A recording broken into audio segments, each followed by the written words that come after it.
Hi, I'm Ed Ackerman. I'm the music director and organist at St. Barnabas Anglican Church in North Fort Worth. I'm also the communications director and deputy treasurer for the Fort Worth chapter of the American Guild of Organists, and I'm a member of the Church Music Institute that is headquartered in Dallas. The information that I'm presenting today is titled Management of Copyright Music Licenses, and I'm going to present this in two parts. The first part will cover identifying all of the management that churches have to do for maintaining compliance with copyright law, who the copyright holders are, information on public licenses and other licenses, and also the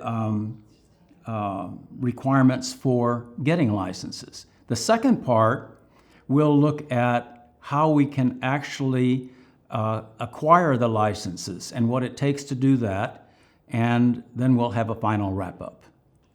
I must point out that this presentation is for educational purposes only and is not to be considered as legal advice.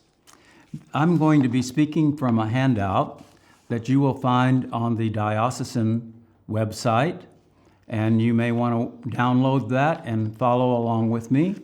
I'll be indicating whenever I change to a topic.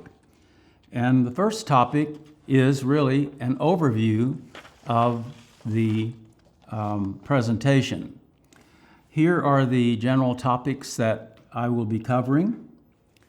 We want to define what licensing means and permissions. I want to talk about public domain music versus copyright music and what the pros and cons are for each one.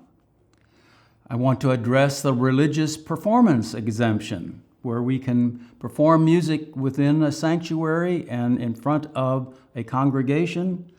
We have different rules with the copyright law than if we are broadcasting a service outside of the building. And then also determining the kinds of copyright license needed. And then we want to discover how we determine a piece of music is in public domain or has some kind of copyright status. And we want to look at identifying the copyright holders. This can sometimes be a real challenge, and for me, it takes the most time. So, let's go to the first topic, defining licensing and permissions of copyrighted music. The term licensing is also used as a replacement for the word permissions. What it basically means is if you want to play or perform or print or record a copyrighted piece of music, one must get permissions from the copyright holder to do so. And that is much of what this entire presentation will be about. A separate license is required for each kind of use, and a separate license is required for each use of the music. So if you sing a hymn, let's say, Praise to the Lord on Sunday, and you use the descant, which happens to be copyrighted, and the next Sunday you use the same hymn, it means you need two licenses, one for each Sunday. A church has no requirement to obtain licenses if everything is done within the four walls of the church. No license is needed if live streaming the performance of only public domain music. Now we're going to get into the details of each of those elements. I must say that also obtaining licenses requires a lot of time and money. The planning has to be done in advance of getting permission, because you're supposed to have permission before you perform the music. Let's move on to the next topic, using public domain versus copyrighted music. If you want to avoid the copyright law entirely, we can just use public domain scores. But we must make sure that the score is actually in the public domain. All scores published before 1925 are in the public domain. Public scores may be copied, printed, projected on screens, live streamed, recorded. You may also use a public domain score and make your own arrangement for organ, for voice, for flute, and you may even copyright it. It will become your particular arrangement of that public domain tune. Many of the compositions and scores that are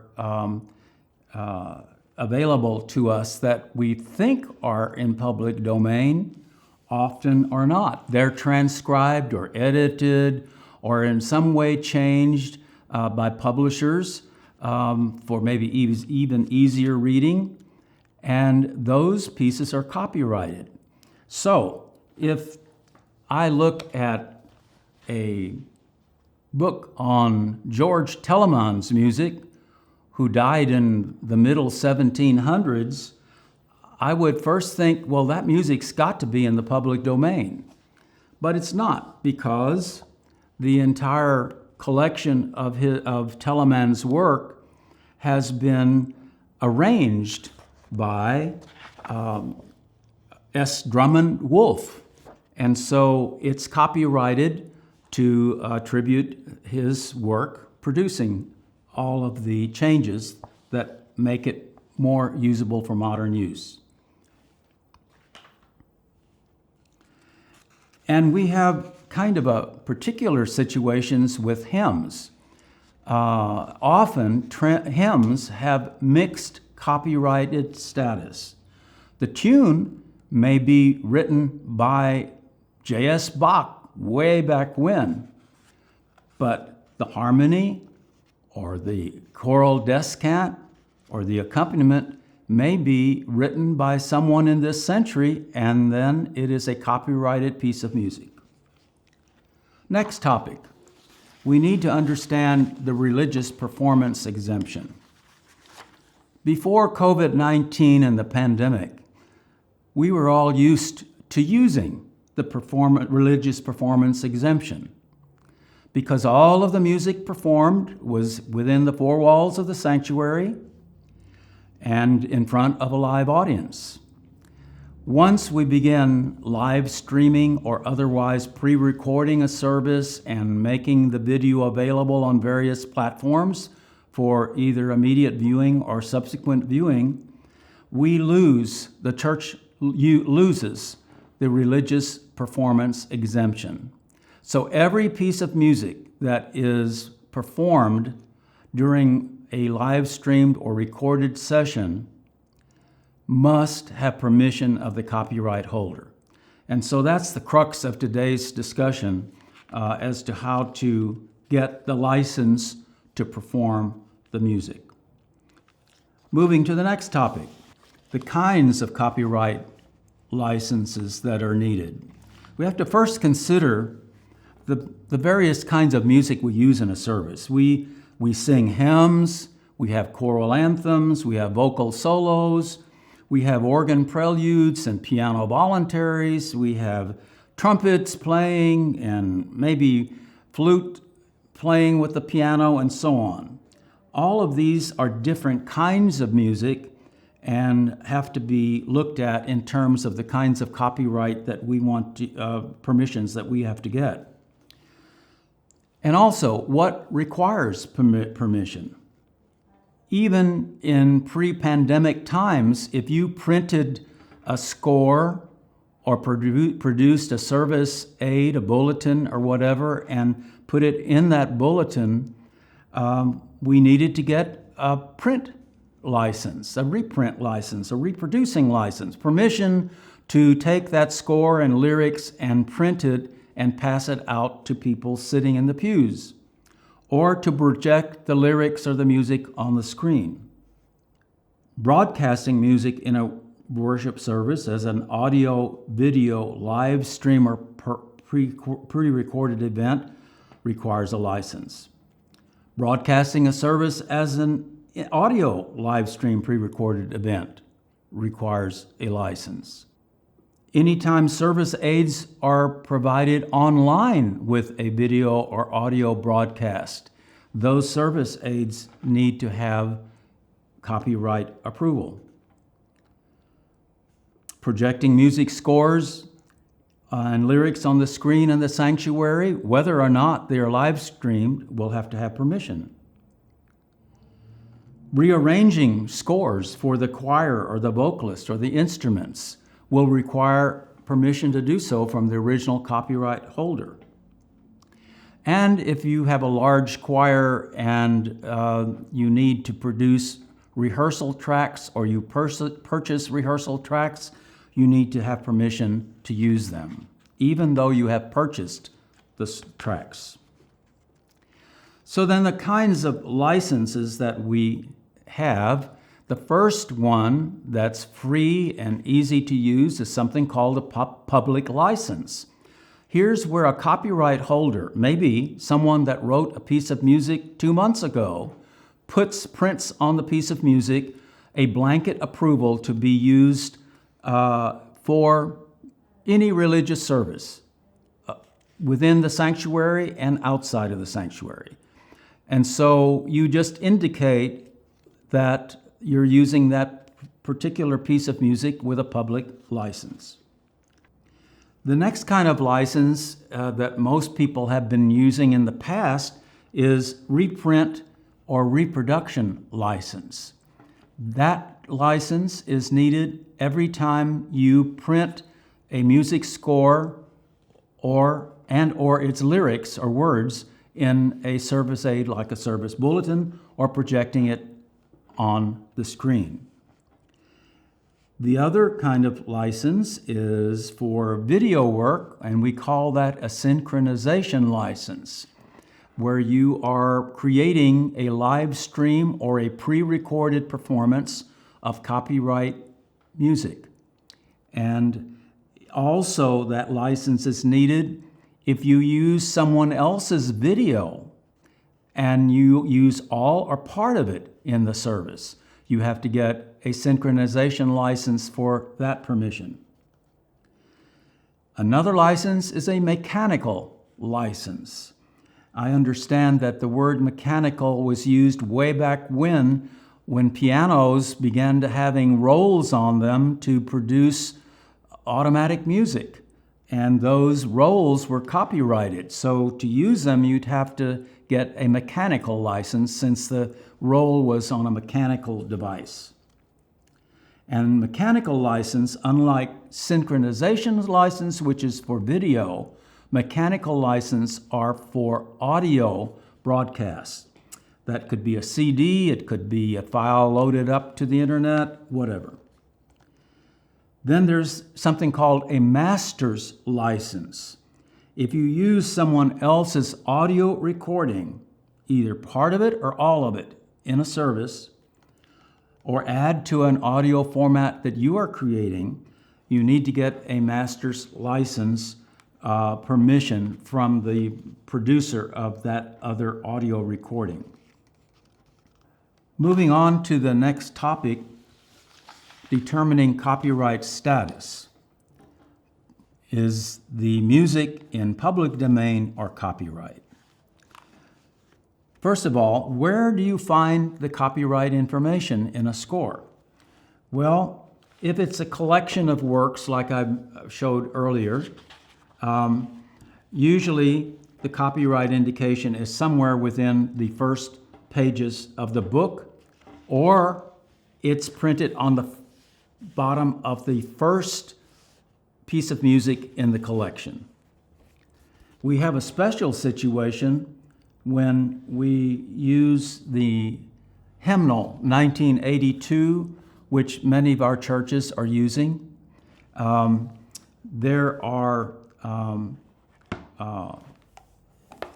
indications of the copyright of the creators of the music at the bottom of the page of a hymn, it indicates who wrote the words, who wrote the tune, or maybe it was just a folk melody from centuries ago, who wrote the accompaniment, who wrote the choral descant. All of that information is provided usually in all hymnals at the bottom of a hymn. However, it doesn't tell you really who holds the copyright. So in the 1982 hymnal, you need to flip back to an index which has copyright acknowledgments. It says it right at the top of the page. And there's several pages of this, and all of the hymn numbers are indicated on the pages, and it will tell you who the copyright holders are so that you know who to get permissions from. There's one peculiarity, though, that people miss in trying to find the copyright holder. Right at the top of the page is a grouping of a bunch of hymn numbers, and those hymn numbers are all under the copyright rights of the Church Music Publishing Company, also called the Church Pension Fund, and they put them all up there mainly to save paper, I think. That's my take, because they didn't have to list a whole bunch of separate hymns. So if you're looking for any hymn and trying to determine the copyright holder, I always look up here first to see if it's listed, and if it's not, then I search for the number in the rest of the pages. Now, in this handout, I have printed in red letters how you determine if the piece is in public domain status or not. If it's published before 1925, it is music in the public domain. If it's published between 1925 and 1978, the music copyright expires at the published date plus 95 years later. If the music is published after 1978, then it will expire upon the creator's death plus 70 years hence. So that all those dates are involved because copyright law has been amended as time has gone by. And so we have different rules as time moved on. So, next topic, identifying the copyright holders. This can sometimes be a real challenge, and for me, it takes the most time. First of all, the possible kinds of holders. The obvious one is the publisher company that has the publication and has bought the rights from the creators. If that didn't happen, then, meaning that the publishing company didn't buy the rights, then you have individual creators that are involved with that particular music score. It might be that a composer wrote the main tune or melody, someone else wrote the accompaniment, somebody else wrote a descant for a choir, somebody wrote the harmonization, somebody wrote other instrumental parts, someone authored the lyrics if it's a piece that's to be sung. And if the lyrics were written in a foreign language and published in a foreign country and now is being transported into an English-speaking company, you'll have a translator that has copyright rights for translating it. Or an agent may be designated to represent all of those people, and you get the permission from the agent. And as I mentioned before, this gets complicated with hymns in a hymnal because usually you have an author that creates the lyrics, you have someone that wrote the melody, you have someone that writes the accompaniment or the other voice parts in the hymn. But the other part of playing a hymn and singing it in a congregation is besides just reading and playing the music that's written in the score and people singing it, organists like to do introductions, and often they will use a copyrighted introduction. Organists like to create a modulation to another key and play an interlude. And that may be copyrighted music if they're not improvising it on the spot. So that, along with a copyrighted descant that's being sung, all of those individual components of the hymn and its performance must have licenses. And finally, it gets complicated even more so if the music has been published in a foreign country, trying to locate the copyright holder. I've been lucky in some instances to use Facebook Messenger and get a hold of the copyright holder and get feedback right away, and works just wonderfully. All right, so far we have covered in what I can consider part one, what licensing means and the kinds of licenses that are needed and identifying copyright holders. And so this is the end of that part, and in a second part we'll cover actually what it takes to get a license and find out what kind of help is available to do that.